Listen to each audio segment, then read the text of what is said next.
yes and. I recently had an assessment with a new client of mine. In trying to better understand the business, I sit with all the employees to discuss what is wrong that needs fixing. They lead to fairly intense conversations and actually are designed to get people to open up. As I went around the room in one situation, I was shocked at how often I heard the phrase, yes, but. Every time I asked a question, the reply would come back to me in, yes, but. For me, it felt like when someone spoke, someone else was dismissing the point and negated everything that had been said up to that point.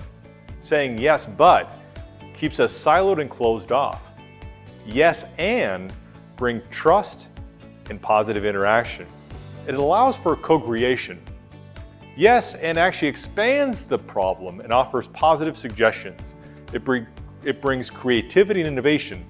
So next time you are addressing team members and you start to hear yes, but, stop the conversation. Explain that we are a yes and company and try to get each employee to always answer in these terms. I believe that it will have a positive impact on your business. Hey, thanks for watching. Come back each week for new videos. Make sure to hit the subscribe button so you don't miss any of our educational content.